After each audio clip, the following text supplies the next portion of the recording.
कहाँ पे बैठी हैं? अशोक वाटिका। और कैसे बैठी हैं? शोक में। अशोक वाटिका में बैठी तो है लेकिन बहुत शोक है। चारों तरफ अशोक वाटिका में शोक घिरा हुआ है क्योंकि माता सीता बहुत शोक में है। और ये चीज वहाँ मंदोदरी जी को थोड़ा सा, मंदोदरी कौन थी? तो जाके वो रावण को समझाती है कि देखो अभी भी समय है, कुछ बिगड़ा नहीं है ज्यादा, अभी भी समय है, छोड़ दो सीता जी को, जाने दो।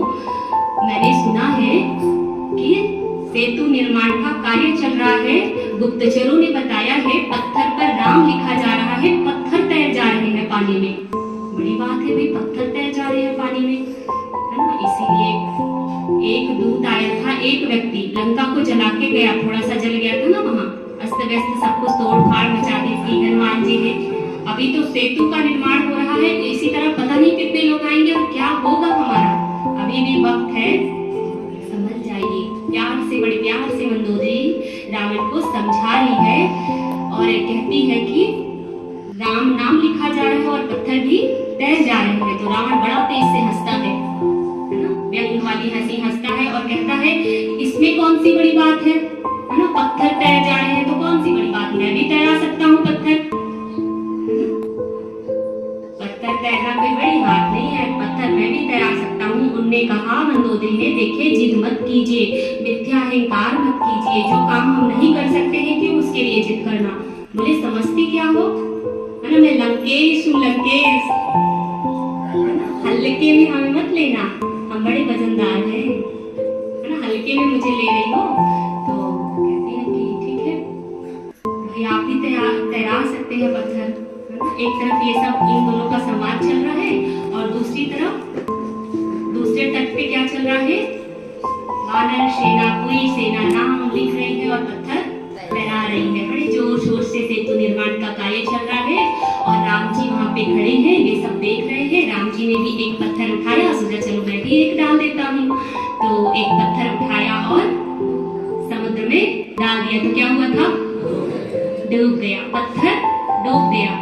तो उन्होंने इधर देखा उधर देखा, भाई बेइज्जती की बात है, सब डाल रहे हैं, तैर जा रहे हैं, मैं डूब गया। तो इधर देखा उधर देखा, कोई देख तो नहीं रहा है। उनकी नजर पड़ी हनुमान जी की नजर पड़ी राम जी, दोनों एक दूसरे को देखे। उन्होंने कहा मैं देख गया। कहा देखो देखो, किसी को बताना नहीं, है ना, तुम देख गए हो, तुम किसी को बताना नहीं। उन्होंने कहा अरे मैं तो सबको बताऊंगा, आवाज में चिल्ला चिल्ला के, प्रभु राम का पत्थर डूब गया, राम जी का पत्थर डूब गया, चिल्ला चिल्ला के चिल्लाने लगा। राम जी कहते हैं मेरा भक्त है कि क्या है तुम। इसका मतलब हम सभी ने समझा, राम का पत्थर, राम से भी बड़ा राम का नाम, बिल्कुल, है ना, राम से बड़ा राम का नाम। यानी कि जिस पत्थर में भी अगर राम का नाम लिख दिया जाए तो वो पत्थर भी तैर जाता है, और जिस पत्थर को स्वयं राम ही छोड़ दे वो तो डूब के ही रहेगा, है ना, वो छोड़ दे तो डूब के ही रहेगा ना। वैसे ये बात पत्थरों की है, वहां पे दिखाया है उदाहरण के लिए, वास्तव में ये बात हम आपकी मनुष्यों की है। बाबा क्या कहते हैं मुरलियों में, इस टाइम पे मनुष्य क्या हो गए हैं, पत्थर बुद्धि, हम सभी पत्थर बुद्धि बन गए हैं। वैसे भी जाने अनजाने में बाबा की बात छोड़ते हैं लोग, कहते हैं ना, किसी किसी को हम लोग बहुत समझाते हैं, कई बार आप अपने बच्चों को समझाते हैं, कोई बहुत नकारा है, निकम्मा है, मानता ही नहीं है, फिर भी आप उसको छोड़ते ही नहीं हो, भाई मोह है, सुधर जाओ, समझ जाओ, बार बार। तो लोग कहते हैं भाई पत्थर पे सर मत पटको, ये बदलने वाला नहीं है। तो इंसान ही पत्थर है, लेकिन अगर हम पत्थर है, राम का नाम हमारी बुद्धि में आ जाए ना, हम अपने मन में उस राम को बसा ले तो वो पत्थर भी तर जाएगा। राम के नाम से हमारे पाप धुल जाएंगे जन्मों के, और हमारा जीवन भवसागर पार हो जाएगा। ये बात थी। और भाई अगर पत्थर ही बने रहे तो क्या होगा, राम जी भी पत्थर। कई बार है भगवान किसी किसी को भेजता है, भाई संभल जाओ, सुधर जाओ। कई बार लोग कुछ भी इशारा मिल जाए ना, पत्थर ही बने रहते हैं, तो भगवान भी भाई छोड़ देगा। कितनी बार कोई समझाएगा, एक बार, दो बार, तीन बार, चार बार, फिर बोर हो किस्मत यही जाने, है ना। तो फिर है कि हम और ज्यादा गर्त में गिरते चले जाते हैं। भगवान के छोड़ने के बाद हम और ज्यादा गिर जाते हैं, हमारा कुछ भी नहीं हो सकता है ना। तो ये था एक तरफ की बात। और इसी समुद्र के दूसरे छोर पे, दूसरे तट पे क्या चल रहा है?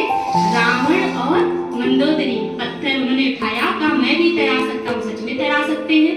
बहुत देखा आपने कि उनके यहाँ पंखा कौन कर रहे हैं? पवन देव। और पानी उनके यहाँ कौन कर रहा है? इंद्रदेव। और खाट में तो धर्मराज को बांध के रख लिया था। सोचो इतना पावरफुल। तो पत्थर तैराना उसके लिए क्या बड़ी बात। उन्होंने कहा हमें हल्के में ना लेना, हम बड़े वजनदार हैं। तो फिर लिया पत्थर, उठाया और उठा के ऐसे पास में लाया, थोड़ा सा कुछ बुदबुदाया, ऐसा है ना, कुछ बुदबुदाता है और फिर पत्थर को पानी में छोड़ देता है। पत्थर गया, तैर गया पत्थर। रावण का पत्थर तैर गया। मंदोदरी रहेगी, अरे भैया इनने भी पत्थर तैरा दिए। राम तो राम, इनने भी पत्थर तैरा दिए। बड़ा मतलब आश्चर्य से देख रही थी। रावण ने कहा देखा, हमको हल्के में किया था, कौन सी बड़ी बात थी। अच्छा कहा एक बात पूछूं? बोले अभी भी कुछ शक रह गया मेरी शक्ति पे। देखा ना प्रत्यक्ष पत्थर तैरा दिया, आप क्या पूछना चाहती हो? तो भाई पत्नी तो है, तो अधिकार है पूछने का, और उन्हें बताना ही पड़ेगा, है ना। अर्धांगिनी जो है तो ठीक है, उन्हें बताना पड़ता है। कहा अच्छा ठीक है पूछो, मैं सब बताऊंगा। तो बोले आप जब पत्थर को ले लिए तो अब आप कुछ बोल रहे थे ऐसे मन ही मन, ऐसा मैंने राम नाम करके ऐसा कुछ सुना था, तो क्या था वो?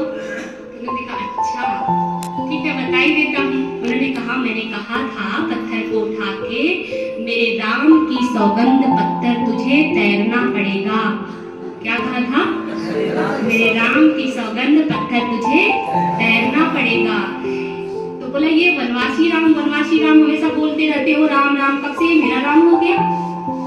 ये राम मेरा नाम कब से हो गया? बोले देखो ये ना वनवासी वाला राम अलग है और ये मेरा राम अलग है। मैं अपने राम को बोल रहा था कि मेरे राम की सौगंध, है ना। तो रावण का राम अलग है। यहाँ से ये पता चलता है, ये कथा हम इसलिए सुन रहे हैं, आज रामनवमी मना रहे हैं। यहाँ पे ये समझ आया कि रावण का राम कोई और है, अलग है। रावण किसका भक्त था?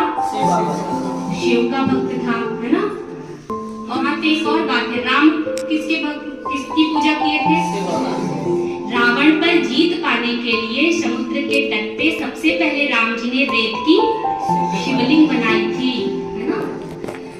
लिंग थापि करी विधिवत पूजा, शिव समप्रिय मोहि और न दूजा, है ना।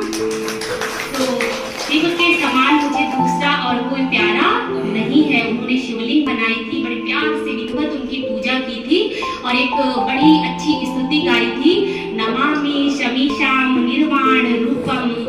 और क्या था? विभुम व्यापकम ब्रह्म देव स्वरूपम, निजम निर्गुणम निर्विकल्पम निरीहम, चिदाकार क्षमाकार श्वासम भजे हम। बहुत लंबी स्तुति है ये, अखंडम कहा गया है, जिसे खंडित नहीं किया जा सकता।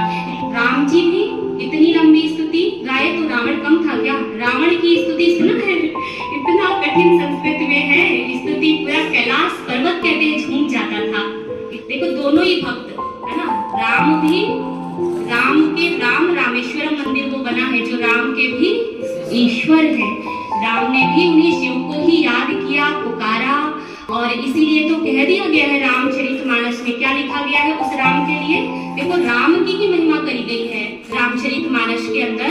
गोस्वामी तुलसीदास जी ने लिखा है कि बिन पग चलई सुनई बिन काना, बिन कर करम करई विधु नाना, आनंद रहित सकल रस भोगी, बिन बाणी बकता बड़ जोगी, है ना। तो यानी कि उसकी महिमा करी गई, जबकि राम जी को सब कुछ है, हाथ पैर मुख, फिर किसके लिए कहा गया? तो यहाँ पे समझ आता है उस निराकार राम के लिए, जिसे हम सभी यहाँ पे याद कर रहे हैं रोज रोज, जो बिना हाथों के है, बिना मुख के है, बिना पैरों के है, फिर भी सारे जगत का पालनहार है, रचयिता है, सब कुछ कर रहा है।